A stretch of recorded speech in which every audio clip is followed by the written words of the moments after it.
buat saya Rusia menghormati itikat baik Indonesia yang bela-belain susah payah dan mempertaruhkan keamanan seorang presiden dan ibu presiden ya, ibu Jokowi ya. Dan itu buat Rusia itu nilai yang sangat tidak bisa dikomentari apapun gitu.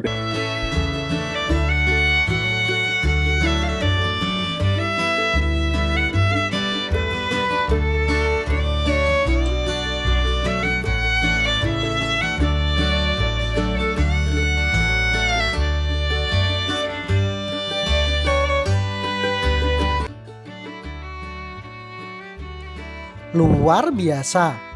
Rusia apresiasi niat Indonesia membawa misi perdamaian lewat Presiden Jokowi.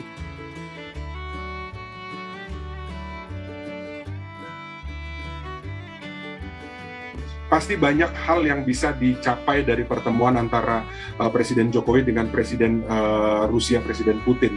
Dan buat saya ini momentum emas yang sangat langka karena bisa saja sebenarnya setelah Presiden Indonesia bilang kita mau datang ke Rusia nih, karena kan memang inisiasinya dari Indonesia kan.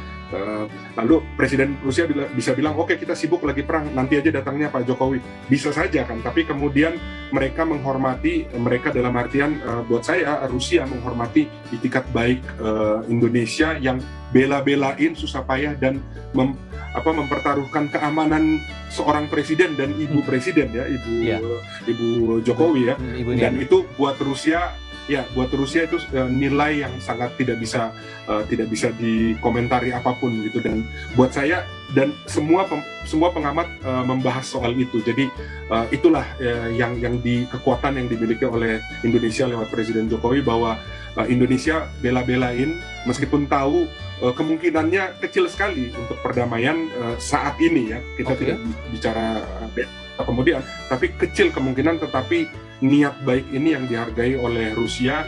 Dan beberapa kali Presiden Putin kan juga sudah mengatakan bahwa beliau, karena Presiden Jokowi insist dan bilang kita mengundang Rusia, kita tidak takut siapapun, kita netral begitu ya. Dan itu yang dihormati oleh Presiden Putin. Oke, saya datang, meskipun nanti formatnya bisa jadi offline, bisa jadi online, kita belum tahu keputusan terakhirnya. Pertemuan antara Presiden Republik Indonesia Joko Widodo dan Presiden Federasi Rusia Vladimir Putin sudah berlangsung pada Kamis 30 Juni 2022. Berdasarkan siaran pers Presiden Jokowi ke Rusia dan dikabarkan telah tiba di Istana Kremlin sekitar pukul 15.30 waktu setempat. Ia pun langsung melakukan pertemuan dengan Presiden Vladimir Putin di ruang upacara kenegaraan Istana Kremlin. Usai pertemuan, kedua pemimpin baru menggelar keterangan pers bersama di ruang Ekataria Istana kemarin. Saya sangat senang melihat Anda di Rusia, di Moskow. Selamat datang, Tuan Presiden. Saya tahu ini adalah kunjungan pertama Anda ke negara kita. Demikian kata sambutan Vladimir Putin dalam pertemuan dengan Presiden Jokowi. Seperti kutip dari situs pemerintah Kremlin pada Jumat 1 Juli 2022. Indonesia adalah salah satu negara di mana kita telah mengembangkan hubungan yang sangat baik setelah menjalin hubungan diplomatik selama beberapa dekade. Yang penting kita mengembangkan hubungan di semua bidang seperti ekonomi, politik, dan keamanan, dan tentu saja upaya untuk melawan ancaman terorisme, sambung Presiden Rusia tersebut. Ada hal yang mencuri perhatian dalam pertemuan Presiden Jokowi dan Vladimir Putin. Keduanya terlihat akrab berdiskusi membahas sejumlah hal, terpampang dari sejumlah foto dari Kremlin yang beredar. Tak ada meja panjang yang memisahkan keduanya saat berdiskusi, saat seperti Presiden Prancis Emmanuel Macron di Kremlin ke Rusia pada 7 Februari 2022 lalu. Hanya meja kecil bertatakan bunga yang memisahkan Presiden Jokowi dan Vladimir Putin. Dari foto yang terlihat tersebut, tentu kita bisa melihat kalau Presiden Rusia Vladimir Putin benar-benar menghargai dan menganggap Presiden Joko Widodo sebagai seorang sahabat.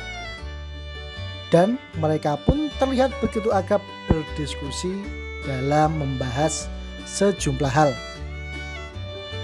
Karena kunjungan Presiden Jokowi ke Ukraina dan Rusia ini, lantas ini juga mendapatkan apresiasi yang besar dari sejumlah pihak.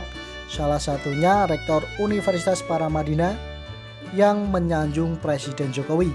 Dia menilai bahwa Presiden Jokowi adalah sosok kesatria yang begitu berani untuk menawarkan diri menjadi inisiator peluang dibukanya perundingan antara Ukraina dan Rusia.